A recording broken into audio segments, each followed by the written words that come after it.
Bismillahirrahmanirrahim. Class 5th. Today we are going to start a chapter number 8, that is matter and materials. What are the matters and what are the materials? Actually everything that exists, that is known as matter. Everything. This book is a matter, this pencil is a matter. Everything that exists, that is known as matters. So particles are very small things, or the things that help to make up something larger. All that matters are made up of particles. This pencil is also made up of small particles. Particles of which thing? Particles of wood, particles of carbon to make its lead. And in the study of matter, electrons, neutrons, protons, atoms and molecules can all be described as particles because they are all very small parts that make up something larger. These all small things make up very larger things. All matter is made up of atoms. An atom has a center called a nucleus. Every atom has a center that is known as nucleus, that contains the nucleus that is in the center of the atom, that contains protons and neutrons. It contains more small particles that are known as protons and neutrons outside the nucleus, but still inside the atom are particles. They are called electrons. These are the particles. They are known as electrons. It is an atom. These are the protons. These are the neutrons. And this is a nucleus. And this is an atom. So this is a water molecule. The given picture is of water molecule. It has 2 hydrogen atoms and 1 oxygen. A molecule is 2 or more atoms joined together. You may have heard of water called H2O. Water called H2O. This is because water molecules are made up of 2 hydrogen atoms and 1 oxygen atom. Gas, solid or liquids. There are main forms of matter are gas, solid and liquid. Whether something is a gas, solid or liquid doesn't depend on the type of particles inside it. It depends on the way the particles move and how tightly packed they are. As the particles are packed very tight, they are known as solids. If the packs are packed a little far, so they will be known as you can say liquids. If the packs are very far from each other, so they are known as gas particles. Particles in a solid are packed tightly together and cannot move. That means the solids have the same shape no matter where you put them. Particles in a liquid are not packed as tightly together as in solid. They have room to move around. That means they can change their shape according to the container they are put in. Particles in the gas and the particles in gas have lot of space between them. This means that they can move quickly and freely through the air. That's why the shape of a solid object cannot be changed, because you cannot change the pencil is an example of solid object. You cannot change this shape because its atoms are tightly together with each other. In water, you can change the shape of water.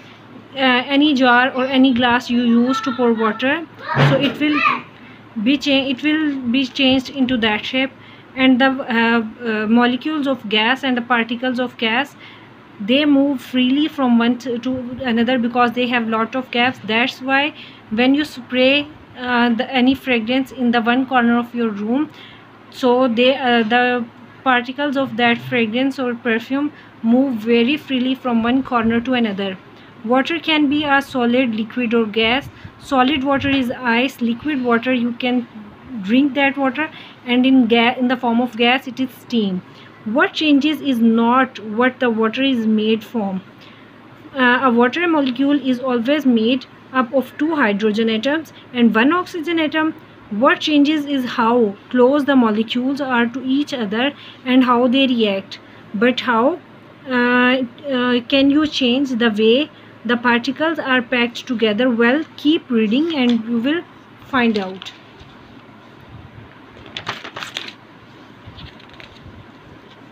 Here are 2 questions related to the previous reading. You have to read out the information about the Albert Einstein, and you have to give the answer of that about the scientific fact in your notebook. Changing matter, how the matters can change. You can change matter from one state to another. Do you know that through heat is responsible for changing the state of matter? There are 4 ways that heat can do this. The one thing that is melting, second one freezing, third one condensation, and fourth one is evaporation. Heating or cooling matter does not always change its state. Adding or taking away just a little heat may do nothing more than change the temperature of the substance. However, adding or taking away a lot of heat can change the state of matter. If you add up heat to a matter or you take away heat from the matter, so that can also change the shape of the matter. Melting matter changes it from a solid to liquid. It does by giving it more energy. It works like this. Particles in a solid have very little energy. You can say these are the particles of solid. That's why they are sitting still over there. When they are heated up, they will get more energy. They will start vibrating. When they will get more energy, they will heat up and they will start moving. And when they will move like this, so they will become far away from each other. And when they are far from each other, they will change into the form of liquid. That's the way through which the particles gain energy, and the particles of solid gain energy and they are converted into the form of liquid. Most solids melt when they reach a certain temperature. This temperature is different for all of materials. For water, solid water, ice, the melting point is 0 degrees centigrade, and for gold is more than 1000 degrees Celsius. So rubbing a bar of solid gold between your hands will never turn it into a liquid in the way rubbing an ice cube will. So you can see, to melt the gold you will require 1000 degrees Celsius, and for melting the ice you can need only 0 degrees Celsius. So heating solid matter gives the particles energy. Once temperature reaches the melting point of that material, the particles have enough energy to move far away from each other. For the solid changes into liquid. Even the gold can also change into the liquid. Here is a key point for you, that sometimes material burn instead of melt. Sometimes the materials got burnt. This happens because of the way they react with oxygen in the air. Wood burns instead of melting because wood cannot melt. It reacts with the oxygen present in your air. So here is an activity for you to prepare plates, white chocolate, milk chocolate and dark chocolate. You have to take an experiment on these things. And what's about your freezing? Freezing matter changes it from a liquid into a solid. It does this by taking away energy. So it is to the opposite of melting. When liquid is frozen, the particles stop moving and become closer and closer until the liquid becomes a solid. All liquids have a freezing point that is measured by temperature. This point is the same as the melting point for the substances, and this its solid state.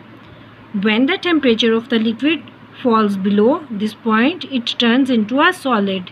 When you burn a candle, the wax starts to melt when the temperature reaches about 60 degrees centigrade.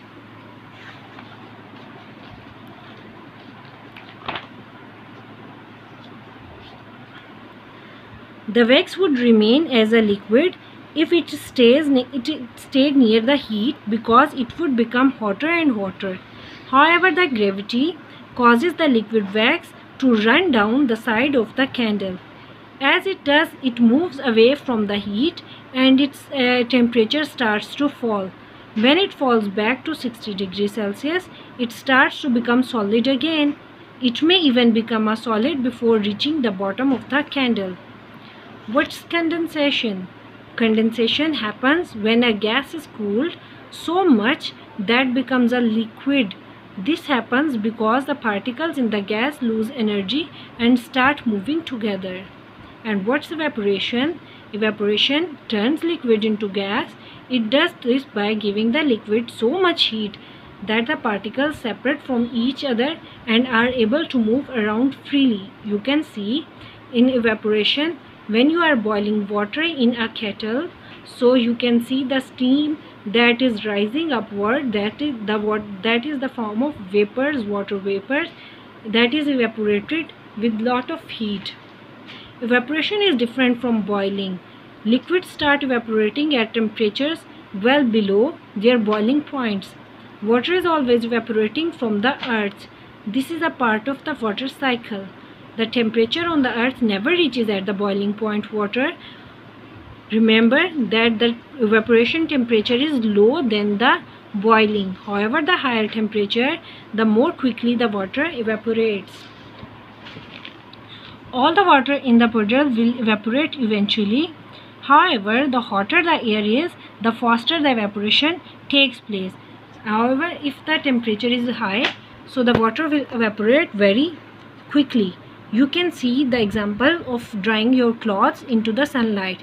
In winter, the temperature is not very high, so your clothes dry after a long time. But in summer, you can see the temperature is very high.